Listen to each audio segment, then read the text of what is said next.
আসসালামু আলাইকুম। একটি গুরুত্বপূর্ণ বিষয় কথা বলবো।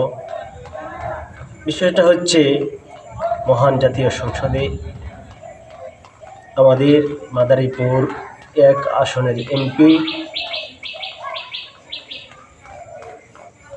জনাব পীরজাদা হানজালা ভাইজান,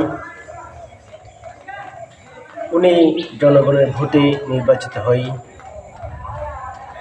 মহান জাতীয় পার্লামেন্টের সদস্য হয়েছেন। সেই পার্লামেন্টে কোরআন এবং সুন্নাহর আলোকে আল্লাহ এবং তার রসুলের পক্ষে অত্যন্ত সুন্দর কথা উপস্থাপন করেছেন। বিশেষ করে আল্লাহর কালামের বাণী, ওমা আরসালনাকা ইল্লা রাহমাতাল লিল আলামিন। এছাড়াও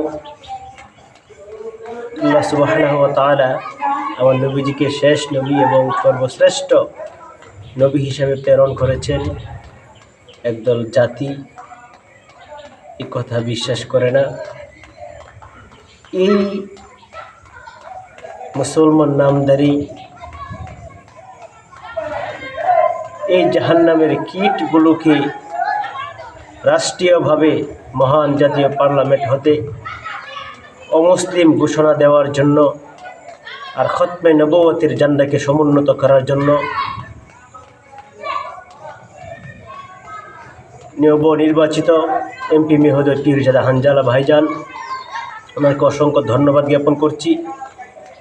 আর বিশেষ করে প্রত্যেকটা সংসদ সদস্যকে ঠিক এভাবেই তার মুসলমান হিসাবে ঠিক এভাবেই খতমে নবুয়তের ব্যানারে খতমে নবুয়তের পক্ষে পার্লামেন্টে কথা বলা উচিত। ধন্যবাদ জ্ঞাপন করছি পীরজাদা হানজালা ভাইকে এবং ধন্যবাদ জ্ঞাপন করছি মহান সংসদে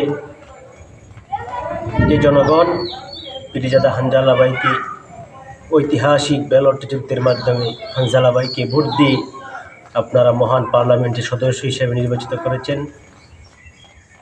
মহান পার্লামেন্টে হানজালা ভাইয়ের মতো আরও যদি 10 জন 20 জন 40 জন এমপি যদি এইভাবে খতমে নবুয়তের জান্ডাকে একেবারেই শক্ত হাতে উঠিয়ে রাখত, তাহলে হয়তোবা মহান জাতীয় সংসদ হতে বিশেষ করে আমার নবীকে যারা শেষ নবী না মানে, কাদিয়ানি সম্প্রদায়, পাশাপাশি অন্যান্য আরও কিছু সম্প্রদায় বা গোষ্ঠী রয়েছে যারা আমার নবীকে শেষ নবী হিসাবে স্বীকার করে না। অথচ আমার নবীজি বলেছেন, আনা খাতামুন নবিয়্যিন লা নবিয়্যা বাদি। নবীজি বলেন, আমি নবীগণের শেষ, আমার পরে আর কোনো নবী আসবে না। এখন পীরজাদা হানজালা ভাইকে দোয়া করি আল্লাহ পাক যেন আমার ভাইকে সুস্থতার সাথে কোরআন হাদিসের পক্ষে, আল্লাহ এবং তার রসুলের পক্ষে সঠিক কথাগুলো মহান জাতীয় পার্লামেন্টে তুলে ধরার তৌফিক দান করুক। আসসালামু আলাইকুম ওয়া রাহমাতুল্লাহ।